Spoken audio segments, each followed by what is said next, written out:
The John Whitney Hall lecture series was established by a gift of his wife, Robin Hall, in memory of her husband.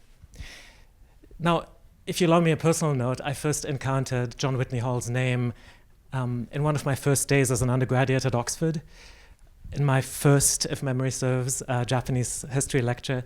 And the lecturer, I.J. McMullen, in my memory, only mentioned two important historians.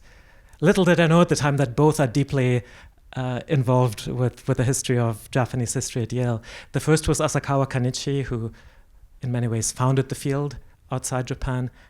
And the second was John Whitney Hall.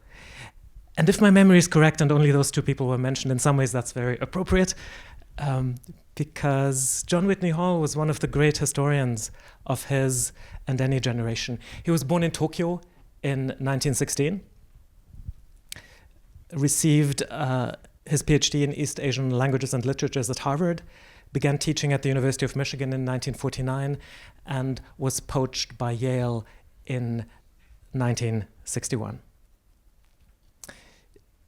The Council on East Asian Studies honors his memory by awarding this named lecture to another inspiring leader in the various fields of Japanese studies every year.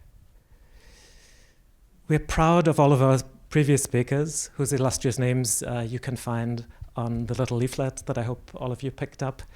But today's speaker is a particularly felicitous choice. One of the great historians of my own field, Tokugawa and Meiji history, but also I think one of the capstone accomplishments of John Whitney Hall was to edit the early modern volume of the Cambridge History of Japan. It came out in 1991.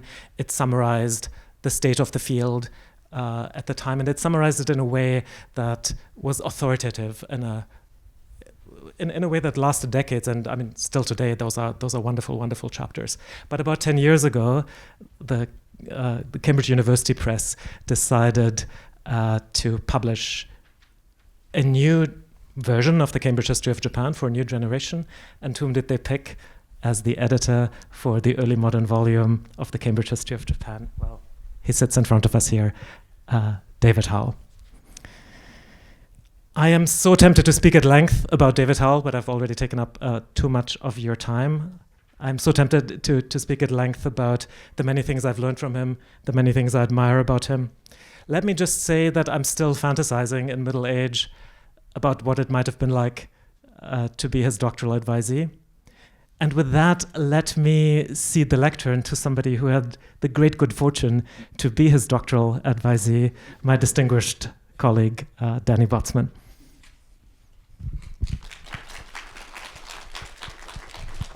Thank you, Fabian. I'm not good at the TED lecture style walking around, so I'm just going to stand here.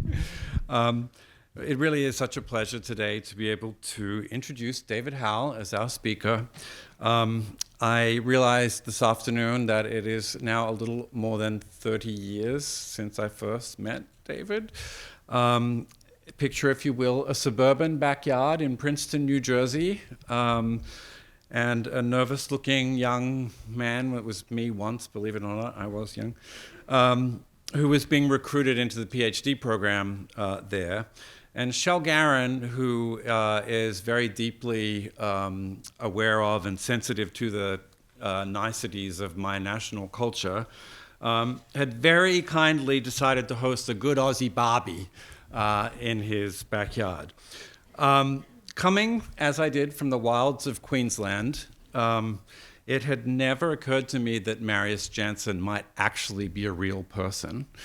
And yet there he was, standing in the backyard, and next to him was David, who had only recently moved back to Princeton from UT Austin, and whose newly published Journal of Asian Studies article on proto-industrialization I had just read. And as we talked, it pretty quickly became clear to me that this was the scholar I wanted to guide me in my own doctoral studies, and I have been deeply in his debt ever since.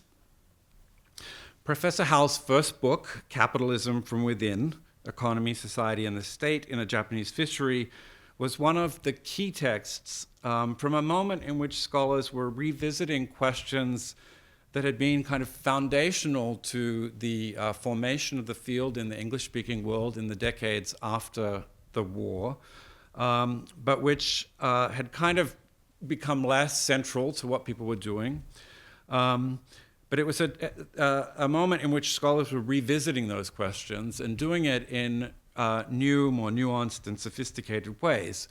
And in David's case particularly, his book was a kind of powerful demonstration of how paying attention to people on the geographical and social margins can allow you to develop radically new understandings of how, why, and where historical change happens.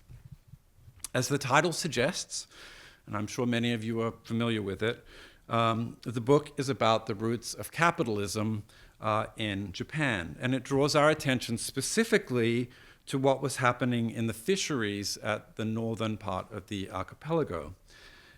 Now, maybe to some of you that sounds a little bit, potentially at least, dry. Economic history of a fishery.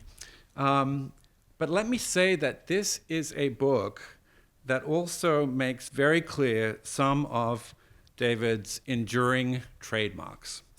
His sense of humor, his care and precision with language, and his ability to work magic with granular historical detail.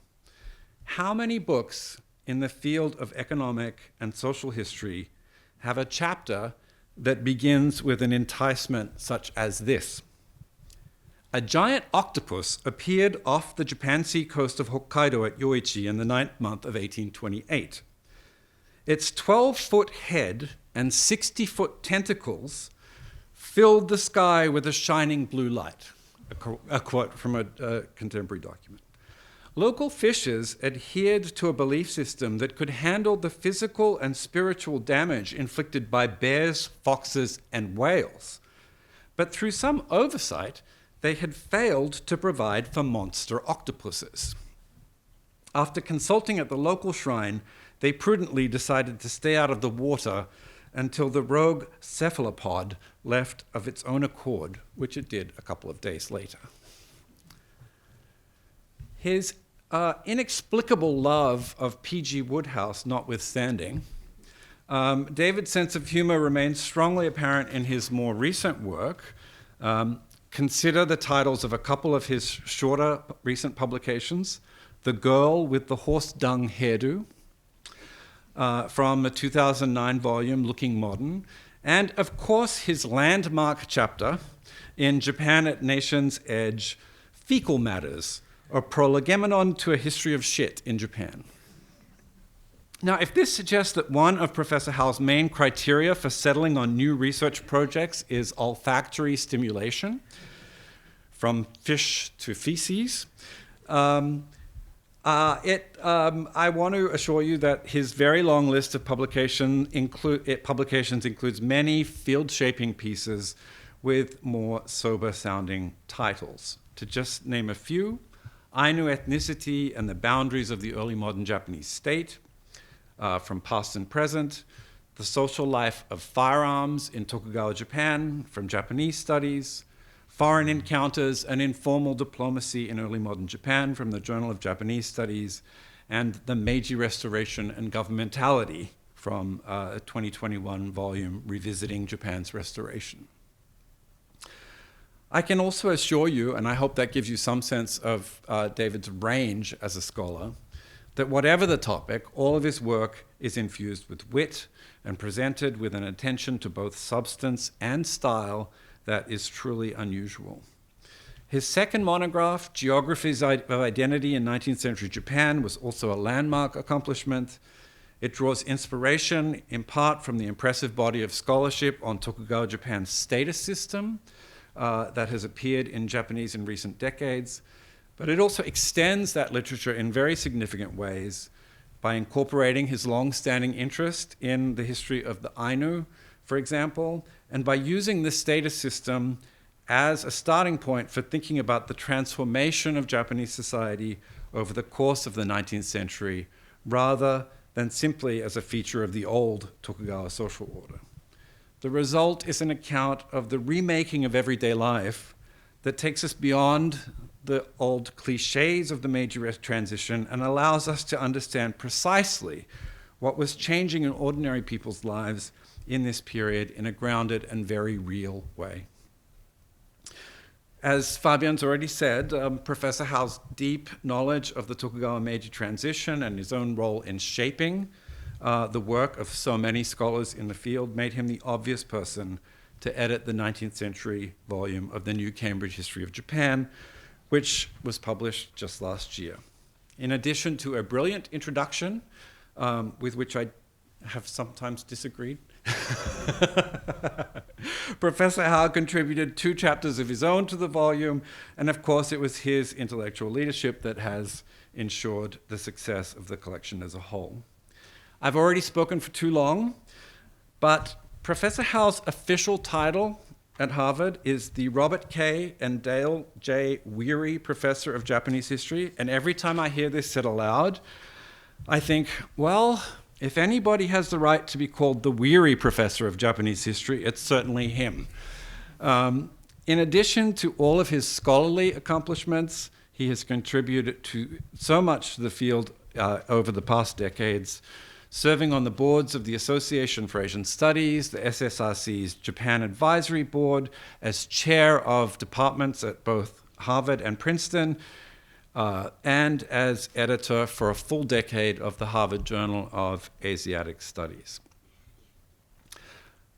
And of course, he has also trained a full stable of graduate students, not all of whom have turned out to be disappointments. Sorry, David.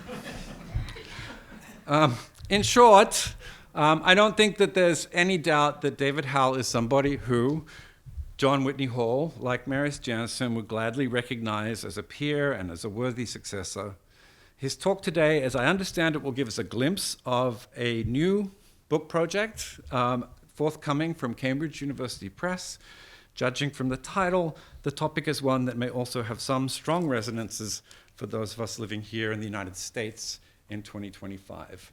Institutional Osteoporosis in Late Tokugawa Japan. Please join me in welcoming Professor Howell.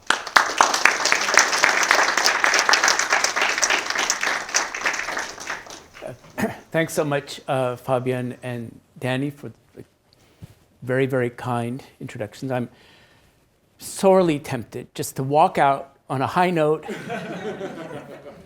I'm brilliant. Everything I do is fabulous. Okay, if you say so. But no, it's really, I'm deeply flattered. I'm also greatly honored to be giving the John W. Hall Memorial Lecture.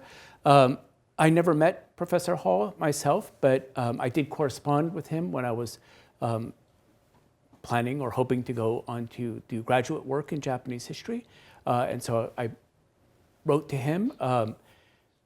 He wrote back very kindly after my application to Yale had been rejected. It was a good call on their part. Take the best, David. I know. But I wrote to him again later on, and we had a couple of mails, physical mails back and forth, and he was very, very kind and cordial, and I was deeply flattered to get a letter, an actual letter from John W. Hall, and so things worked out okay for me, and he retired anyway, so it was impossible to have come. But anyway, he's always been one of the founding fathers, along with my own advisor, Marius Jansen, who have a special place for me. Well, let me get started. So I think everyone knows what osteoporosis is, but just in case,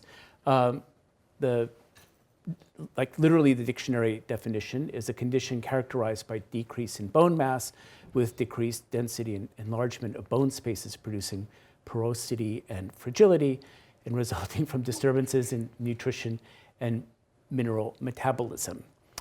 And so that's the metaphor that I'm using for today, institutional osteoporosis, which I think of as a slow hollowing out of structures not really designed for the stresses of social and economic change in the 19th century. I thought of this because I was. Oh, I'm sorry. Okay. You all may have noticed that Danny's a bit taller than I am. Anyway, as Danny said, I've started to write a book. Not started to write, I've been actually working on it for years and years. I'm starting to finish a book on the Meiji Restoration period, which part of the reason it's taking so long is that many people have already written about this period. But it got me thinking about the origins and the nature of the Meiji Restoration. And it is maybe still, or at least it used to be, a kind of a parlor game among historians of Japan to say, well, what brought down the Tokugawa regime? Was it internal problems or was it external problems? And of course, it's both. But there's also, I think, a longstanding view, not held by anyone in this crowd, but maybe a more popular view, where you'd almost think that Japan was sort of chugging along peacefully and happily with their playful postmodern culture until Perry came along in 1853 and changed everything. So rather than institutional osteoporosis, it was more like institutional blunt force trauma that then caused the old regime to fall. So in my search for a kind of metaphor to think about this, because it's not blunt force trauma, but it's also something that's going on over a long period of time and very subtly in a way that I think people at the time couldn't really necessarily see. That is, in the 19th century, people knew that Japan was facing challenges and problems, both domestic and foreign, but even when Perry arrived in 1853, I doubt that many people envisioned that the regime would fall in 15 years. Maybe some did, but most people did not. But the gradual weakening of the regime is part of that. So I've been writing this book. I was asked to write it a long time ago. I reluctantly said yes. I always say yes to everything, but I did say no like 2 or 3 times before I finally said yes. The editor said, oh, it'll be fine. Just type up your lecture notes. And I said, okay, yes, I guess I can do that. But it turns out I couldn't do it. I think partly because I didn't want to write yet another, even competent survey of all the stuff that I'd already read about the Meiji Restoration period, which, just between us, I come to find kind of boring. It's partly because it wasn't boring the first time, but it was boring the 14th time I read a similar kind of narrative. So I didn't want to tell that narrative. And it took me a while to figure out what kind of narrative I did want to tell. Happily, my extreme slowness in producing this book then wore the editor down, so that at this point, if I hand in a neatly typed stack of papers, she'll be so delighted that she won't mind too much that I've strayed from the original charge of the book project. But she knows what I'm doing, and she seems to be okay with it. Anyway, I hope. We'll find out.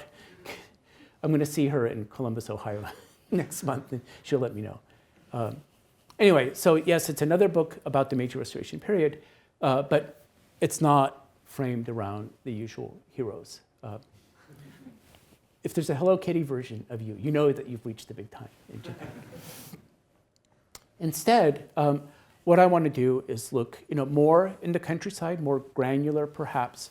I've thought of different ways of framing this project, both in my own mind and when I tell people about it, which I don't do very often. At first I was thinking of it as like the B side of the Meiji Restoration, not the big hits, but kind of the other side of the record. Young people, you can look up 45 RPM record and see what I'm talking about. And sometimes the B side turns out to be the hit after all, even though it's not supposed to be. Other times I thought, well, I can frame it as not the first Meiji Restoration narrative you read. If you want the highlights, if you want the the big players. You want the big events. I haven't looked at the Wikipedia article, but that kind of a competent survey. There are many other eloquent, competent surveys that one can read. So this is like the stuff that might get mentioned in passing in a usual narrative of the Restoration period. Maybe a line, maybe a paragraph, but certainly not much more than that. And I've always been kind of drawn to the peripheral, and so maybe it's also a comment on my personality that I'm sort of drawn to that kind of thing. And once I decided, okay, I'll just write what I want to write, and if the editor doesn't like it, well, too bad for them, too bad for me. I'll have I'll have a manuscript that somebody can publish posthumously or something. Sorry. Anyway, so that was what I was working with, and so what I'm going to talk about today is basically a chapter, a draft chapter from this book in progress. So my focus will be on things like this. This is an image, actually post Tokugawa image of the Kikkoman soy sauce brewery in Noda, what's now Noda City in Shimosa province, modern-day Chiba prefecture. But when I was futzing with my slideshow, I realized that it might seem like I'm going to tell a story of happy economic development and prosperity, and everybody lives happily ever after, which is not really what I'm going after. I'm more interested in, like, what's the story with these guys? Where did they come from? Why are they there, not doing something else, in essence? But indeed, I'll use Shimosa province as one of my, like my main touchstone for examples and anecdotes and stories. I think I could choose other provinces in other parts of Japan and tell a similar story, but because Shimosa was very close to the shogunal capital of Edo, it also seems like a place where the problems in the countryside, so domestic issues in Japan in the first part of the 19th century are kind of marked with a kind of highlighter pen because it was close and the authorities in Edo were particularly concerned about the immediate hinterland of the city. For those of you not used to looking at Tokugawa period maps, which are oriented in ways that were not familiar to most of us, here's a different, more modern map. Basically, Shimosa is mostly the northern part of modern-day Chiba prefecture, just to the east of Tokyo, with little bits that are now part of Ibaraki prefecture, parts of Tokyo, and even like a little bit of Saitama prefecture. It's basically the New Jersey of Japan, I think. And my children were born in New Jersey, so that's not supposed to be a laugh line. It's supposed to be, it's a nice place, I think. So let me start with a very brief story of gangland warfare. I want to say, before I forget, that the gangland warfare in and of itself doesn't necessarily represent the institutional osteoporosis that I put into the title, but the way it played out, I think, does show hints of this. So there's a famous conflict between two gangs of gamblers, and they were called gamblers, and they did run gambling dens, but they also extorted money. They did all kinds of nasty organized crime stuff. The gangs of Shigezo of Sasagawa and Sukegoro of Ioka. And Sasagawa and Ioka are both places in Shimosa province. The warfare between the two gangs became so famous that it was adapted into various media, including in the modern era films and anime and manga and all that, generally called the Tempo Water March and Tempo Suikoden. And so this is a print about the story, not about the actual events, but it reflects an actual battle that occurred on the banks of the Tone River, which separates Shimosa from Hitachi province to the north, in 1844. So it was a pretty epic battle. Shigezo's gang won the battle, but not too long after that lost the war. The temple water margin story was so popular that it had spin-offs, including one that features the character of Seiriki Tomigoro, Shigezo's lieutenant and successor, who killed himself in 1847 rather than surrender to the authorities. He's a great hero in this kind of outlaw stories of outlaws that are portrayed as what Eric Hobsbawm called social bandits, the kind of Robin Hood types. And so, of course, those types are kind of universal and very popular in many ways. And so Shigezo and especially Seiriki are quite well known or have this like long afterlife in popular culture. And in some ways, you could see why it happened. Seiriki was a sumo wrestler. He went back home to this area. He really wanted to marry his girlfriend Osono, but it wasn't going to work out following the usual rules of social practice in Tokugawa, Japan at the time. So he went to Shigezo, who had a talent for arranging things and making things happen, helping people out. Nothing's ever free, but he can help you out. Shigezo helped him out. He got together with Osono, and they lived happily ever after, at least until he was dead a few years later. And in exchange for that, or through that encounter, then Seiriki became a member of Shigezo's gang. So there's this kind of chivalry, social bandit side where they can help people in ways that the normal rules cannot, but often at a cost. At the same time, though, in Seiriki's real-life career, he did things like extort money from people. There's a case that I mentioned in passing of him taking 3 men captive because they had participated in a manhunt for him and his gang members, and then torturing them until they apologized, paid an indemnity, and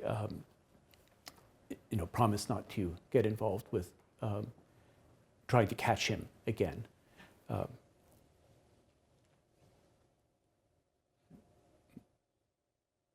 Here and there, as I told the graduates with whom I shared a really delightful lunch today, I like to go to places that I study. So where I say photo op, it's a photo that I took or my traveling companion took. In 1842, Shigezo hosted a kind of jamboree of all the leading gangland leaders from throughout the Kanto region. And he dedicated a monument to Nomi no Sukune, who's like the patron deity of sumo wrestling, because all these guys had a background in sumo wrestling, and that offended Sugegoro, who had a longer career in sumo, and that's what started the war between the two.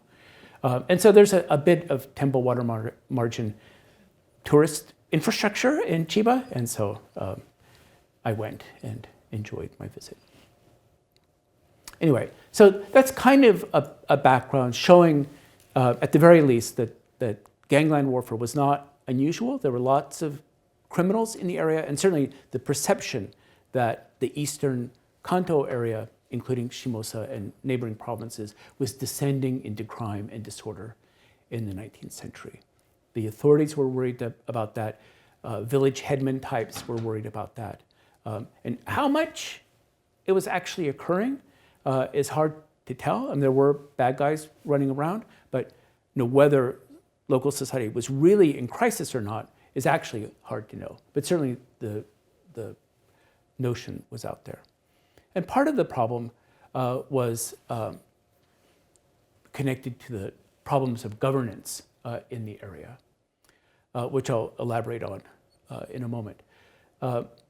So a quick look at Shimosa province in the early 19th century shows examples of growth and prosperity, such as the river town of Sawara. Boosters hail it as the Little Edo of Shimosa. Cartography fans know that, I'm blanking on his name, the famous surveyor. Ino Tadataka, thank you. Yeah. Ino Tadataka was from Sawara. And rather than focusing on prosperous towns like that, authorities were much more likely to look at rural depopulation and villages becoming underpopulated because residents were leaving, giving up farming and leaving the villages and heading elsewhere, perhaps to Sawara to work in a commercial enterprise. So there's a sense that rural depopulation, as well as crime and disorder, were serious problems in the area. So there are various ways that the central authorities in Edo tried to deal with this, but also local authorities. This is just a too verbose example from a tiny domain, a 10,000 koku domain, that's now part of Chuo Ward in Chiba City. So it's just like like a dozen villages or a couple of dozen villages. In 1816, the domain officials and local officials were worried about depopulation. So a wealthy local commoner put up some money. Some of the money went to local farmers who were experiencing hardship, sort of for immediate relief. And then a fund was set up to lend out money to farmers who needed assistance in an effort to keep people on the farms and not moving away, which would help maintain the tax revenues for the domain. And it seems to have worked pretty well for a while. In 1835, it all fell apart when it became clear that the village officials administering the program were actually making loans to other relatively wealthy households, not to people who were in need. And then those wealthy households were using the money that they borrowed at very low interest to hire people from outside the village or outside the domain to come in and do agricultural labor for them, which is not the idea behind it at all. And so the whole thing fell apart. But it was an effort to try to come up with a kind of a welfare scheme set in terms of lending money at low interest and getting people to stay on the land rather than leave. And there were others that were similar to this. So that was one response, to try to give people economic incentives to remain on the land. And then hopefully that would also help maintain order. The real depopulation for economic reasons and disorder for other reasons, not necessarily the same thing, but very much connected in officials' minds. And then there was the problem of fighting crime. And one of the problems in this area is that it was like a highly parcelized sovereignty. There were lots of rinky-dink little domains, and then bannerman fiefs. I won't go into all the details of what all these things are, but suffice it to say that there weren't very many big stretches of territory under the control of the same ruler. And so it meant that it was hard to tell who was in charge of any given place at any given time. Recognizing this, the shogunate organized the Kanto Regulatory Patrol, a kind of a police force that had the right to travel across domainal boundaries, which was unusual at the time, and fight crime. Not quite the FBI, but actually, you know, in some ways it's not such a crazy thing because they were, you know, working for the shogunate, not working for the local authorities, and they could cross boundaries. And they started out in 1805 on a modest scale and then grew steadily over the course of the remainder of the Tokugawa period until 1868. They also gradually accrued an infrastructure of local helpers and assistants, men with titles like guide, michi annai, my favorite, cat's paw, tesaki, who worked for the guides and who would be like local, you know, people with local knowledge who could help out the patrolmen who were, you know, sent out from Edo. Part of the problem with the regulatory patrol is that although they did catch criminals sometimes, they also used local criminals in their efforts to control other criminals. As Danny wrote in his quite excellent book, Punishment and Power, that was like a pretty standard thing. You know, it takes one to know one, so why not hire the ones that you know? So to go back to the gangland warfare between the Sasagawa and Ioka gangs, the Sasagawas are always the good guys because it turns out that Sukegoro of Ioka was a guide for the Kanto Regulatory Patrol. And so he was working for himself and the interests of his gang, but also working for the government in attacking the poor, defenseless criminals of the Sasagawa gang. And so that's why the Sasagawas are the good guys and Ioka is the bad guy. From the authority standpoint, Ioka was a much bigger and more well-established gang. So why not just have the guy that you can work with and get rid of these pesky upstart gangs? It's not irrational, but it's not fair either. And so people at the time, recognized this imbalance and, kind of the feeling, not that the shogunate had lost legitimacy exactly, but it didn't help the legitimacy of the shogunate to be relying on violent criminals to help control other criminals. So that was one problem. Another problem was that in addition to having lots of rinky-dink little jurisdictions, individual villages could be carved up among multiple overlords.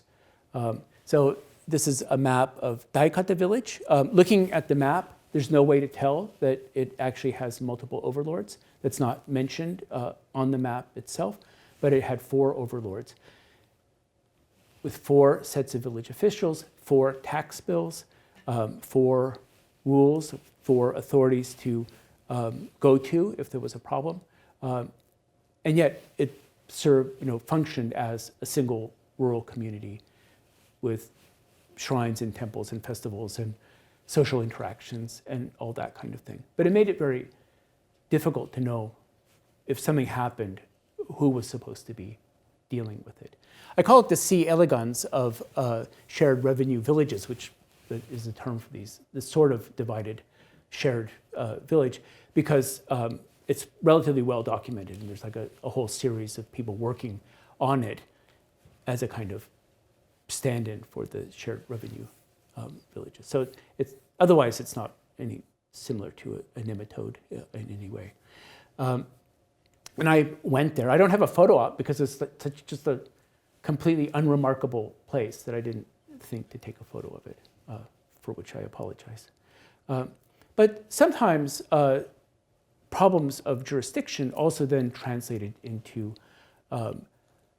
social problems. There was a different village that only had 2 overlords that in 1867, right on the eve of the Meiji Restoration, there was a festival, and then there was a dispute over which route the portable shrine should take. Should it go through this lord's territory, part of the village first, and then to the other one, or should it go the other way around? And the portable shrine went in one direction, and guys who lived in the area on the other side took great offense. And so they beat up one of the men from the opposite side of the village, saying that he had insulted their lord and hence themselves for this rooting issue of the palanquin.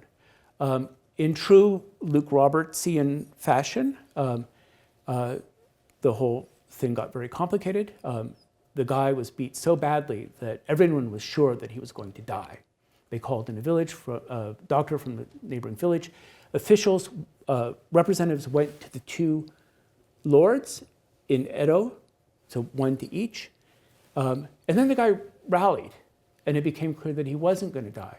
So then they sent out 2 more representatives to say, never mind, because they didn't want the lord coming in and dealing with it. But it was too late. So the lord came, or representatives of the lords came, saw what had happened, and probably knew the naisho, the inside story.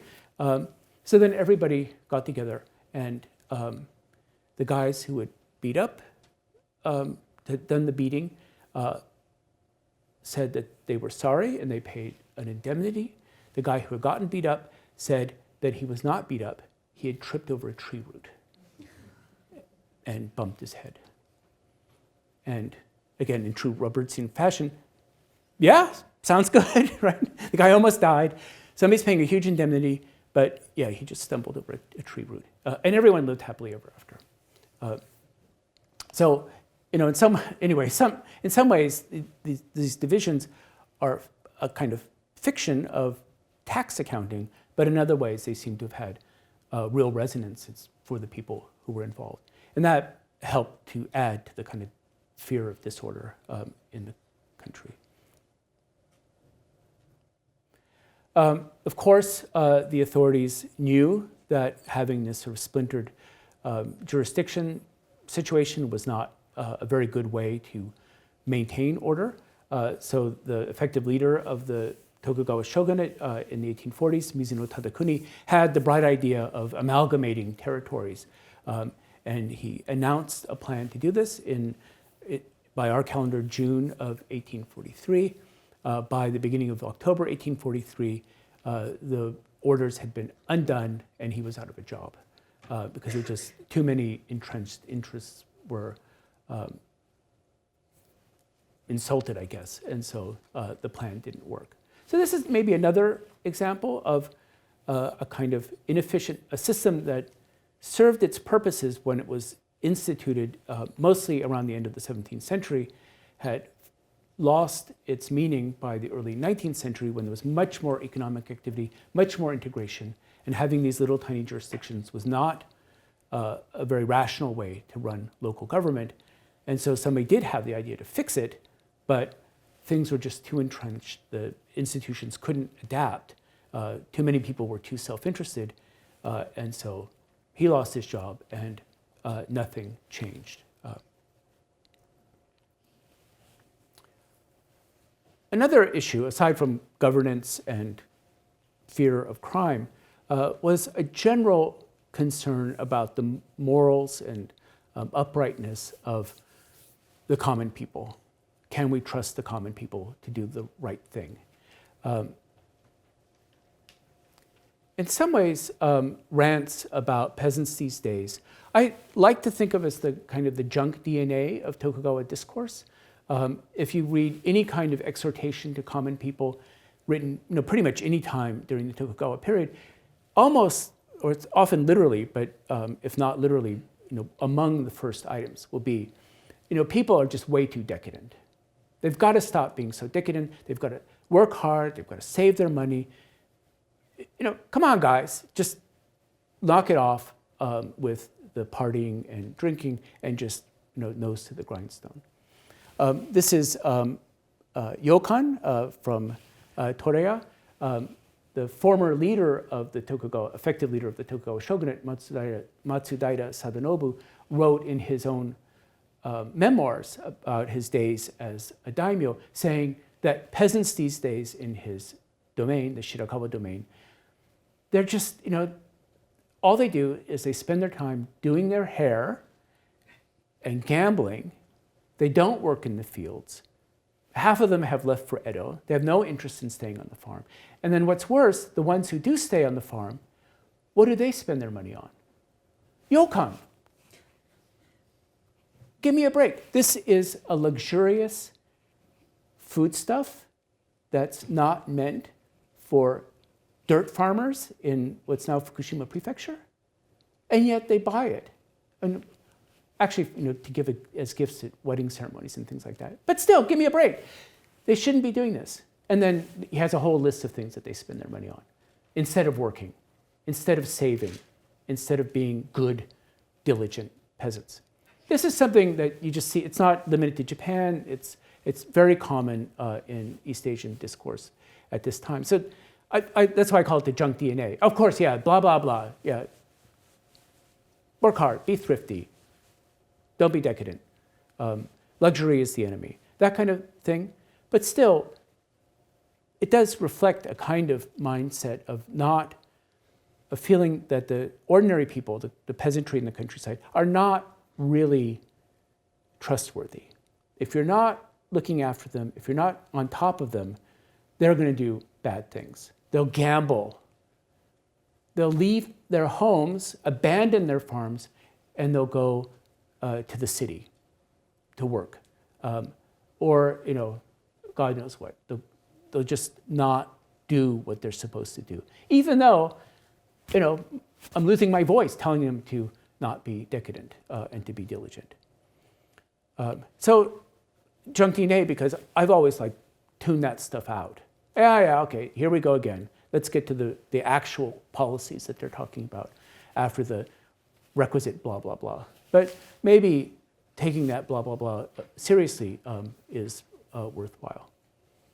And so one of the things, sort of switching gears a little bit, one of the things that peasants who left their villages did was to go into cities. Sawara was one of them, but another city was Choshi, which is still a city, kind of a post. It's fine. I like Choshi, and it's on the mouth of the Tone River. It was an important port. It was also a center of sardine fisheries in that area. So it was a lively commercial and economic port, and a trade port. Again, at the very tip of the Boso Peninsula, where Shimosa is, far eastern Shimosa. And it became home to a number of soy sauce breweries. I mean, Kikkoman is now the biggest, and it's in a different place. But Higeta, which is a kind of minor, B grade in terms of popularity, soy sauce brewer, still active today. And then Yamasa, the Pepsi, I couldn't think, it was like the second biggest. People who like it, people who don't like it buy Kikkoman, I think. It's still, I'm a Yamasa man myself, but anyway, so it's still based in Choshi. And I know, I didn't take a photo, but I know from personal experience that if you go to a restaurant in Choshi, they'll bring out both Higeta and Yamasa. They're quite ecumenical there. Let people have what they want. And they never bring Kikkoman. Give me a break. But there were lots of soy sauce breweries actually throughout the region, and even today, Fujitora soy sauce, not in Choshi but in another town, not too far away, is like this niche brewer. I wanted to buy. I found it for sale in Chiba, but they only had like the big bottles, and I thought maybe TSA would raise their eyebrows with this 1.8 liter bottle of dark liquid. So I didn't. I'm sure it's fine. Next time I'll give it a try. Anyway, all this shoyu talk or soy sauce talk, it's just a way of saying that's the kind of thing that attracted people away from the village. And so I think, stepping away from the period, it seems like if I were an economist, I would say, oh, this is all great. People realize that working marginal land as a farmer is way more work than it's worth, especially since you're paying a lot of that, of the meager income that you earn in taxes. Why not? Why would anyone not leave the village, move to a city like Choshi or Noda or Sawara, where there's other industry, and get a job in soy sauce brewing, for example?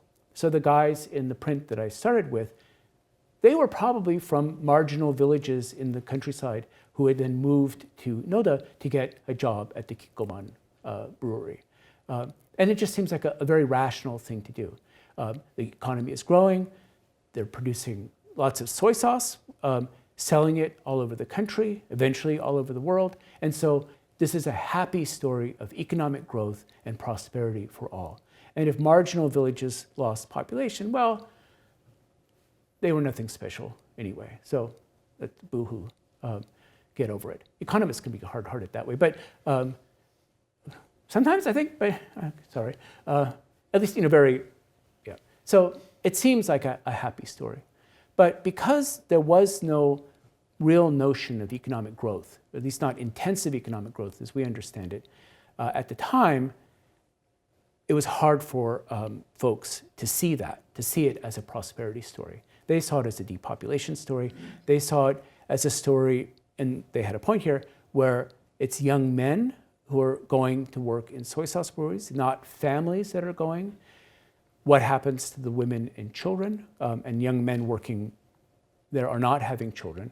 And they're also spending their money in ways that may not be moral. They're gambling with their money. They're whoring with their money. They're just wasting, they're drinking away their money. And so there's whether they were or not, who knows, but there's a kind of concern or assumption that that was what was going on. So even the growth of thriving local industries was seen as a kind of sign of problems.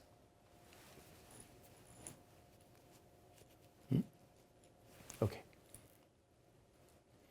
So I'm going to switch to a brief discussion of two men who tried to solve the problems in their ways by going to villages in distress and trying to revitalize them.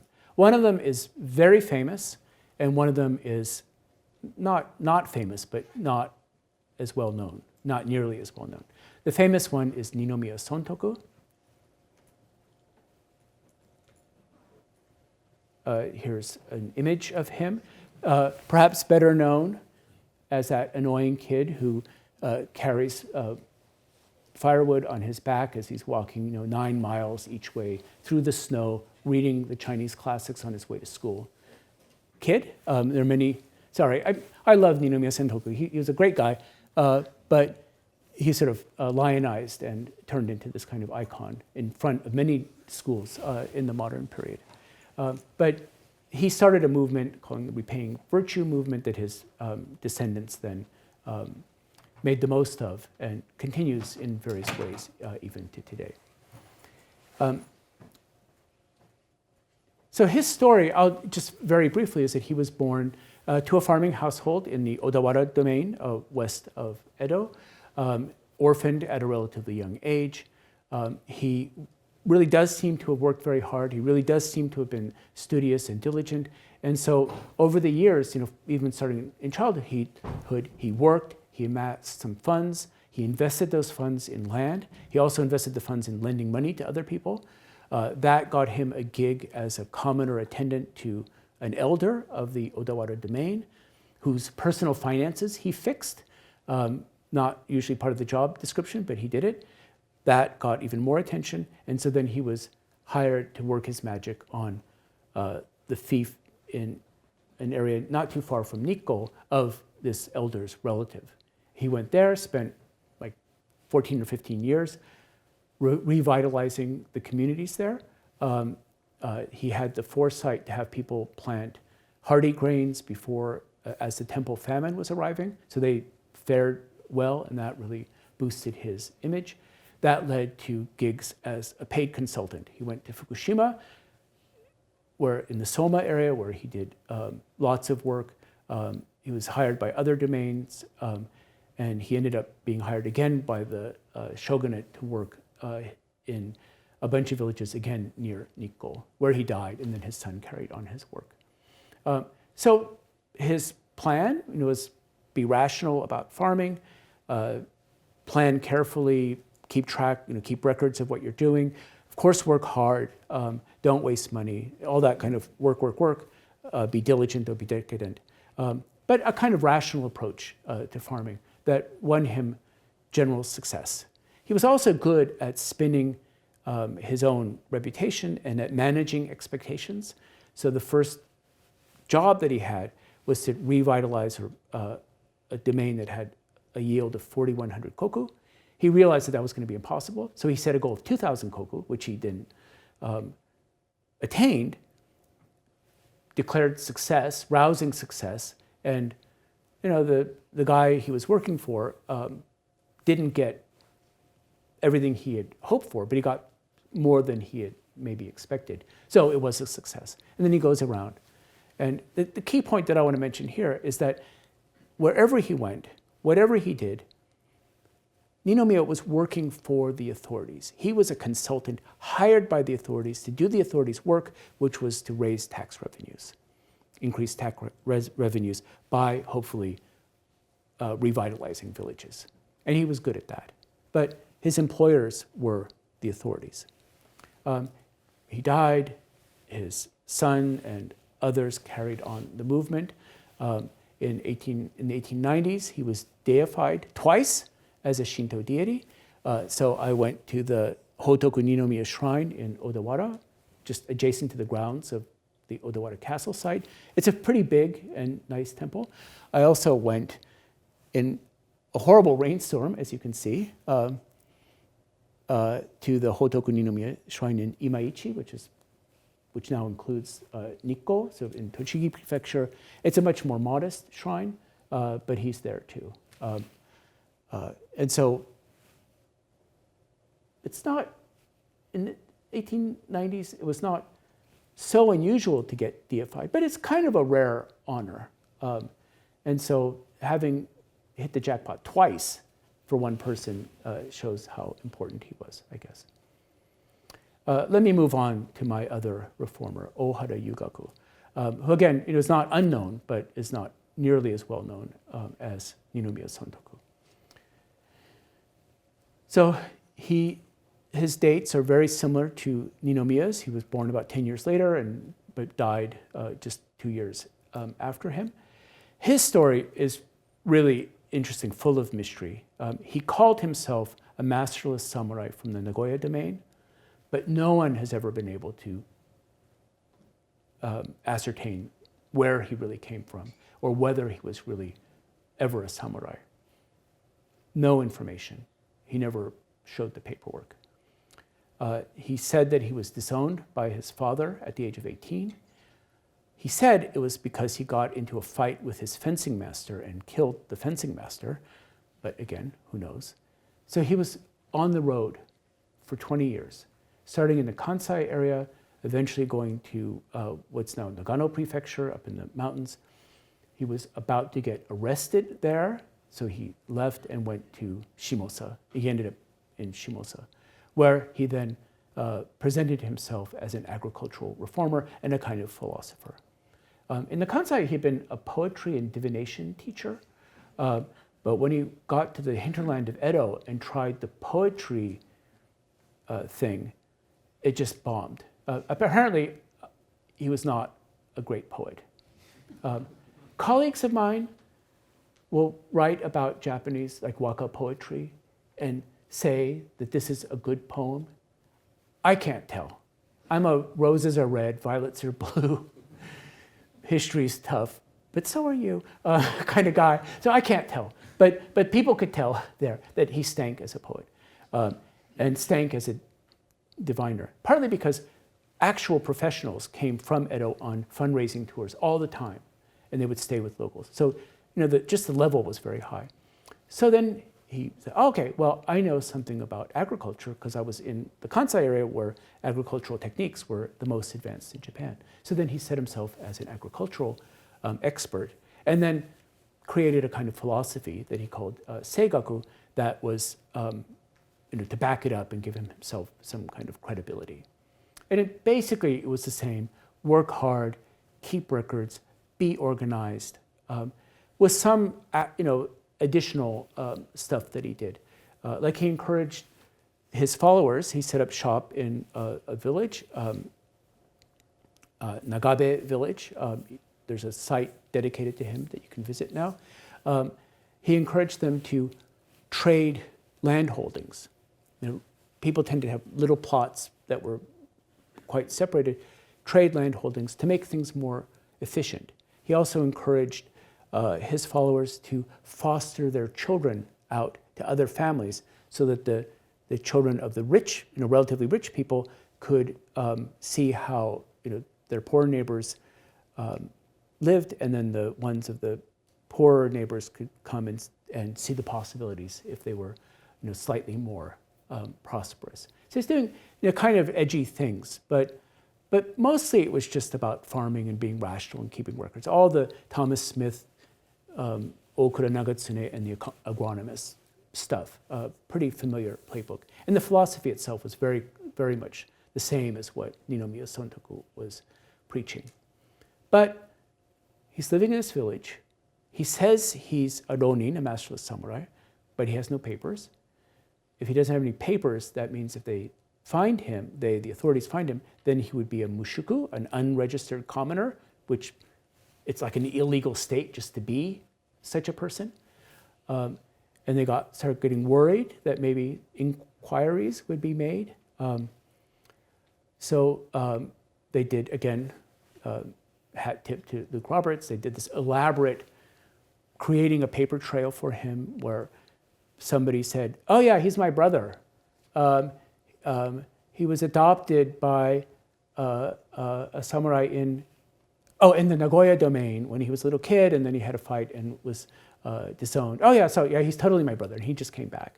He's a masterless samurai. The problem was that the guy who did this, who had like a debt of honor to the peasants in the village, his boss at first said, brother? I've never heard of a brother. What are you talking about? He doesn't have a brother. And then that got to the Tokugawa central bureaucracy after as it was inevitable, the authorities looked into the case and Ohara was detained. But then, for reasons that are fun but kind of complicated, the authorities decided not to press the fact that, although they knew that he was not really a samurai, they decided to let that go. And instead, they froze the case for about 4 years, had him come, or had him, but also the village officials, travel to and from Edo dozens of times, always at great cost, sort of bankrupting them in this endless, forever investigation. In the end, he was sentenced to 6 months house arrest in his relative's home in Edo, and then he was allowed to go back. But he very soon, a few weeks after coming back, he committed seppuku at the graveyard with the graves of his benefactors, probably because he felt bad. Oh, sorry, I totally bankrupted you. And all the policies were undone.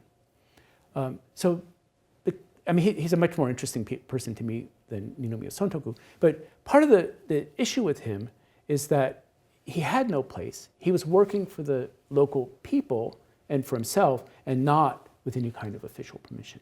So even though his ideology was pretty much the same, although his specific policies were pretty much the same, there was something dangerous about the guy because he couldn't quite tell what he was up to.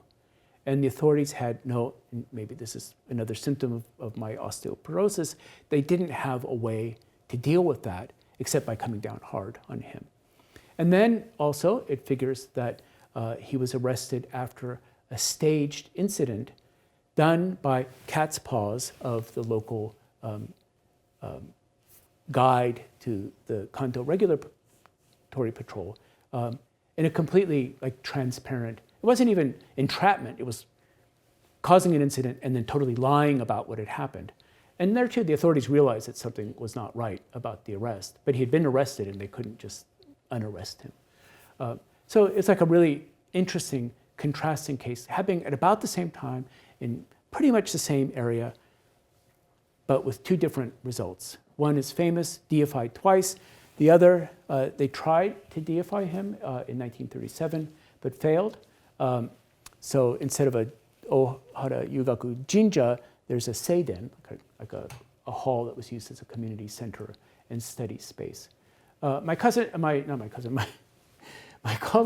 Helen Hardacre, who knows everything there is to know about religion in modern Japan, assured me that it wasn't necessarily that the authorities decided to diss Ohara Yugaku in 1937. It was just really hard to get a new shrine allowed. So I wish I had less integrity and I could say, see, they dissed him by not letting him be deified. Why couldn't they just give him one of Ninomiya Sontoku's shrines? So he never got deified, but still, he's like a local celebrity in Chiba. Let me now move toward the end by looking at a work by somebody who's really, truly not famous at all. I didn't discover him, but he's not at all a famous character. A school teacher by the name of Imai Keizan. And he wrote a thoroughly unremarkable text called Hamabe Shoni Oshiegusa. So he was a local school teacher in the vicinity of Kujukuri Beach on the Pacific coast of the Boso Peninsula. And he published this Oraimono, kind of primer, in 1858. And as an Oraimono, the idea is that children would learn to copy it, to learn to read and write and calligraphy and all that, and then maybe along the way learn to read what they were writing. But it was a kind of a copybook. Very, very common, standard practice in the teaching of children in the Tokugawa period. So it's not clear exactly where he lived, but he lived somewhere near Kujukuri Beach. Another photo op. And it's like this, it means like the 99 mile beach, long beach. It's a very long beach. It was where the sardine fishery was based. Twice a year there'd be these sardine runs and people would go out. Local commoners would work on dragnet crews to bring in these harvests of sardines, and then also have opportunities to get other fish that were caught along with the sardines. So in the text, which again, as I said, is totally conventional work of late Tokugawa pedagogy, Keizan does say that the people, these children who are studying with him are the children of people who work in the fishery, in the sardine fishery. Either they may work there full time, or much more likely they're like seasonal workers, or people who go out and opportunistically get the fish that the real fishermen are bringing in with these huge drag nets.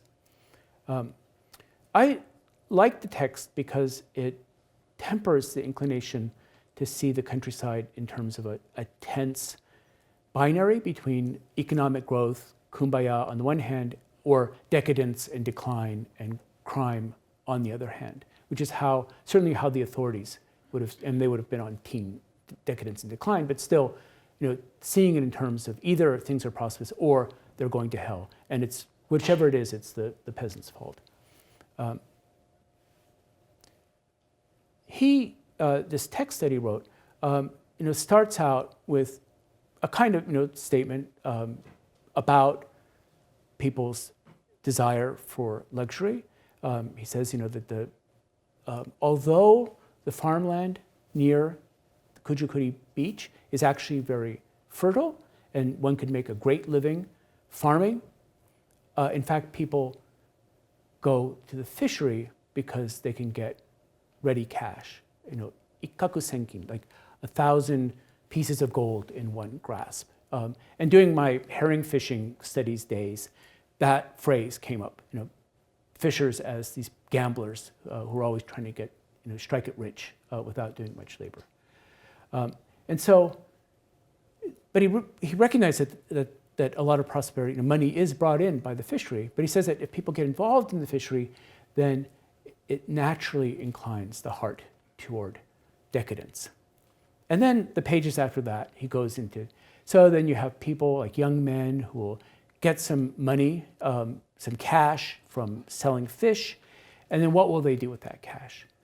They'll go to a brothel. They'll say that I'm going on a religious pilgrimage, but then they'll go to a brothel and waste the money, waste the time. And they'll come back home defaced by syphilitic sores and just be a total wreck. And then be a bad influence at home, but also bring shame to their families and to their teachers. And as a teacher, I probably was thinking more about the teachers than the families. But anyway, he was, what a disaster, because people are inclined to decadence. But there's a remedy for that.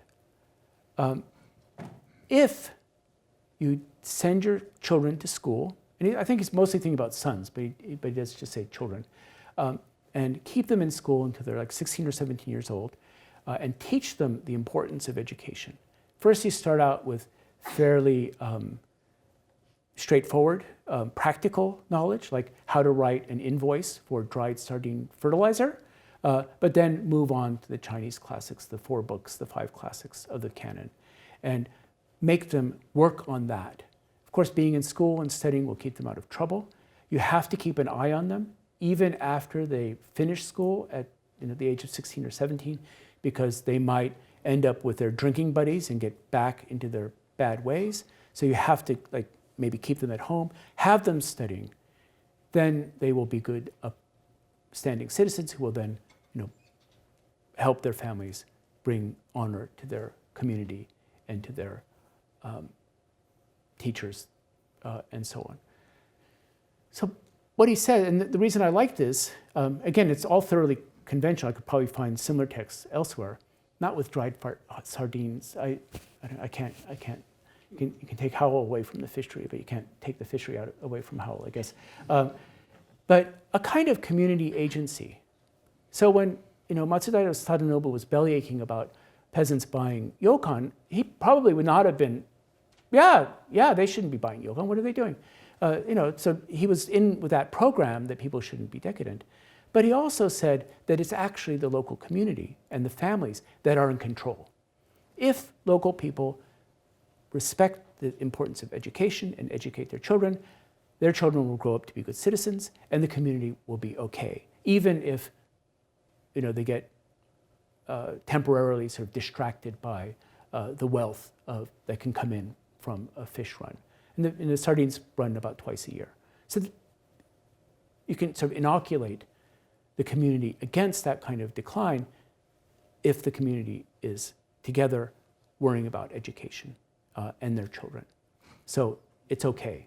Everything's fine. And so I think, oh, wow. So it's not the authorities saying that peasants these days can't be trusted. You can't just leave them, because if you leave them alone, they'll just do bad things. It's not about crime and disorder, though Keizan knows that people get involved in disorder. But really, we're in control. We can keep society safe and prosperous. It's just up to us. So where does that leave me and my institutional osteoporosis?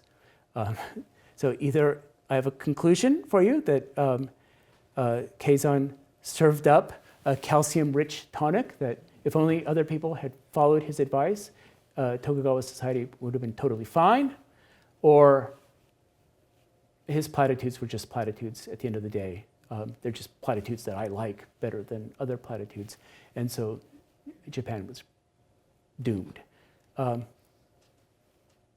don't know if I can say spoiler alert because everyone knows how it turned out, but in the book, it'll be a couple of chapters later when we're not talking about osteoporosis, we're talking about like full collapse. So with that, at this rate, maybe the 50th annual lecture, you can call me back and I'll have the next chapter to talk to you about. So thank you very much, everyone, for your kind attention.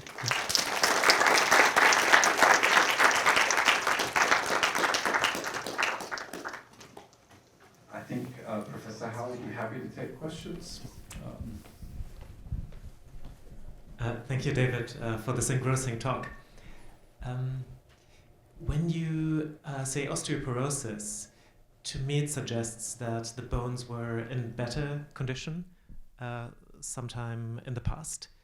And do you see the phenomena that you observe as a mode of disintegration and decline? Or is it more change for which it's hard to assign a value judgment, or judgment that says this is a stronger version or a weaker version of society?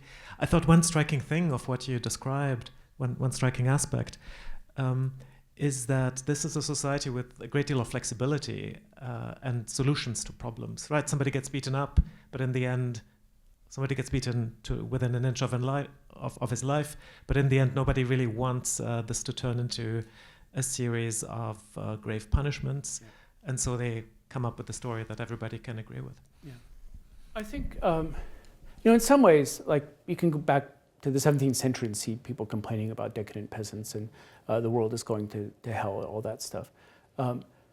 So in that sense, maybe it's not so new. But I think that the nature of the problems, like Choshi and Sawara are new places that are growing up from the 18th century into the 19th century, and they're presenting challenges that are novel to the authorities. And in fact, Choshi is not actually a single town; it's an amalgam of 4 villages, and it's I think it's that people have alternatives, like practical alternatives to staying in their own villages, and also practical alternatives to going to Edo, which many people did. It was a great magnet for labor, but also probably enough people coming back from Edo could convey the difficulty and precarity of life in Edo. Whereas, working at a soy sauce brewery in Choshi, you're still not too far from home, connected maybe to families. So I think, I hope, because it's sort of the cornerstone of my argument, that the kinds of economic changes, things that we might see as growth, but I'll just say economic changes, the Tokugawa institutions were not fully made to deal with that. Yes, it was a very pliant polity. They had ways of dealing with issues, but the kind of economic growth, just the economy of the 17th century and the economy of the 19th century are so different. So the thought that the same institutions would work equally well, right there it just sounds off. Yeah. Could I follow up with a brief question? How important do you see the fact of political fragmentation that you pointed out so impressively in Shimosa? Or in other words, do you think these problems are specific to places like Shimosa, or do you see them also in parts of the archipelago where you have consolidated political units? I think there are other places with similar problems. One of the things I probably went on way too long. I wasn't actually keeping track of time, sorry. But I might have mentioned is that one of the features of these little tiny jurisdictions is that because the lords, like frequently Hatamoto bannermen, were not, they drew their income from there, but they didn't really have the administrative infrastructure to manage the villages. So they very often sort of outsourced the day-to-day management to the village headmen in their territories. So that it wasn't exactly just a self-governing village, but it's like really self-governing at a level that's rare in a big contiguous domain. And then the other thing, maybe even more important, is that many these bannermen were perennially under, they were always having financial difficulties. And so they turned to the well-to-do peasants in their territories, or sometimes in other territories, for financial support. So they were deeply embedded in the financial lives of their lords and were creditors to the lords. There's one case mentioned in an article in Public Goods Provision in early modern Japan, where the local peasants are lending money to their bannermen, but they're saying, you can go to the bathhouse 5 times a month. You don't need to go every day. And those servants you have, fire half of them. You're just spending way too much money. And he has no choice but to comply. And then in Sawara, a cartel of well-to-do peasants are providing funds to their lord. These like elaborate loans. They have like multiple loans going at the same time, which they then rig to make themselves get paid back first. And even after the Meiji Restoration, they still get paid back, whereas all the other creditors are just, yep, sorry pal, tough luck. So there's something about that, about the weak barrier between lord and commoner. Yeah. Chloe Starr at the back. Oh, in there.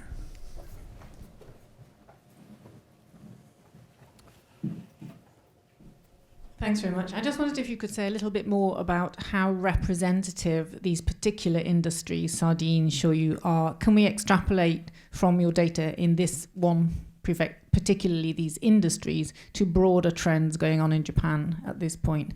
My other little question is, the iconography was fascinating of people's physiognomies, visages. They seem so Caucasian.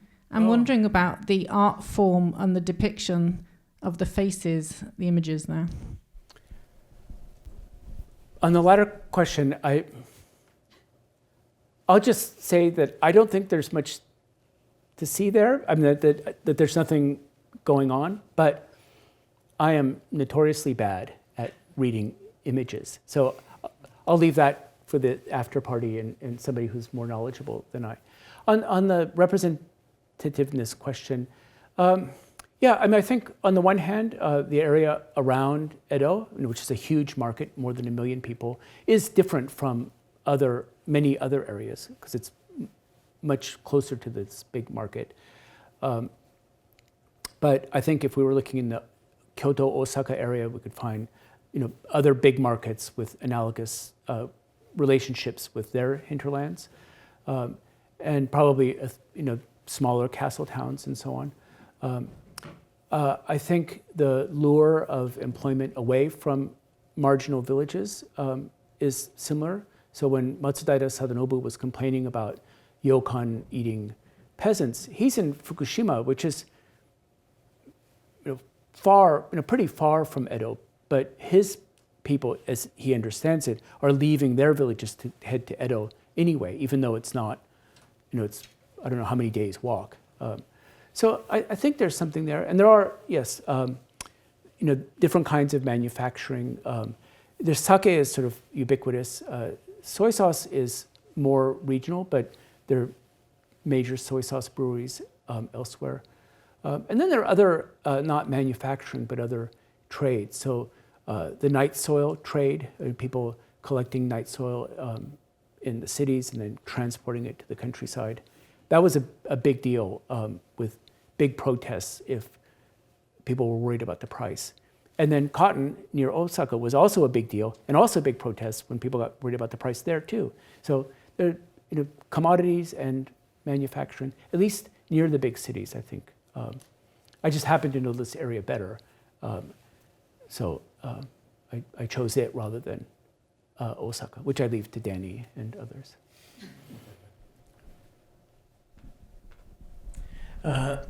Thank you very much for the fascinating talk. I wanted to start by kind of returning us to images and stories, and forgive me for that. But it's wonderful how you end with, Kaizen and the possibility, or at least the narration, of a kind of community agency, but also started with Tempo Suiko Den. Yeah. Actually, a friend of mine who is a Ro Kyokushi has been really focusing on that story. So I actually heard it a couple times last year. And in that story, Shigezo and Seiriki are not criminals. Yeah. They are wonderful figures who are protecting the community. Yep. Now, also, obviously, that's not how the officials perceive them, but maybe that's what a community or a different community perceived. Yeah. That the stories themselves offered kind of other visions of governance. Yeah. That the kyokaku, or the yakuza, were actually better at governing than the officials were. So given the popularity of those stories, are those stories themselves a sign of institutional, osteoporosis? Or are they a possibility of a different kind of community agency? Maybe different from what Kaizen was talking about, but nonetheless, maybe a different kind of community agency? I don't know. I just wanted to throw that out there as someone who studies these images and stories. Yeah. Thanks very much. That's a really interesting thought. So I think I'll say yes. That one of the attractions of the kyokaku types is that they could solve problems that were not readily solvable through official channels, but they had connections. They had ways of persuading people, but they could also just do things off the books that officials who might agree to the reasonableness of whatever people were doing, but they could get things done. And anyone who's ever filled out a form for Japanese university bureaucracy kind of wishes that there was a fixer who could sort of make the paperwork go away. So I think, not to be too flippant, but in a way, yeah, they represent a kind of alternate version of government that actually rules on behalf of the people who need help. And then that allows storytellers and maybe even people at the time to overlook the violence. They were violent people that characterized a lot of what they were doing. But it is, yeah, a kind of community agency. I hadn't thought about it. Now I have something to think about. Thanks very much. Yeah. Maybe we have time for one question, one last question. Thank you for the really fascinating talk, and I have a follow-up question about the agency. Yeah. So in the beginning of your talk, I think you mentioned that you want to give agency to osteoporosis, and osteoporosis is, like, to me, is a biological process. Yeah. It just happens, and giving agency is like a really new thing, and I might have misheard how you said it, but no, your stories are just full of these nameless people's agencies, whether they choose to keep eating ryokan or the local officials using gangsters to govern, or whatever small decisions which accumulated into the eventual collapse. But then you seem to indicate that the biological type, some kind of bone structure that's also having some kind of agency. And I'm just wondering, if I'm just missing what you're trying to say about agency, or where you locate the sites of agency. If you could just elaborate a little bit more. Yeah, actually, I didn't intend to give agency to the osteoporosis itself. I'll have to ask Sophia to send me the video link, and because maybe I said it without meaning to. So I didn't mean to say that. Yeah, and so my goal really is to look at, as you very nicely put it, a multitude of individual decisions by a multitude of individuals who are not necessarily famous or policymakers, sort of moving society in a certain direction. I thought of the osteoporosis metaphor because my understanding, osteoporosis affects women much more than men, but my understanding is that even a woman who diligently takes her calcium tablets and drinks milk and chews on oyster shells and things like that, knowing can sort of forestall, but I also, my sense is that if you're going to get it, you're going to get it. And maybe women who live long enough will get it no matter what they've done. And they can improve the experience, I think. Again, I'm not a doctor. Well, I am a doctor, but not that kind of doctor. But it's also something that I think can be occurring without it necessarily being really visible until there's like a catastrophic moment with a broken hip that then lands the woman in the hospital. And that, again, it's anecdote, but I know several examples of people who seemed great until suddenly they weren't great. And it was because their bones had been weakened. So that's really all I was thinking about with that. Can look fine, can mostly be fine, but actually not be so fine because the supports were weakening in sometimes imperceptible, sometimes perceptible ways. Well, we are at time, so I hope you'll join me in thanking Professor Howell, and also that you'll come upstairs afterwards for the reception, where I'm sure Professor Howell will be very happy to take more questions and comments from everyone. Thank you, David. Thank you all for your kind attention.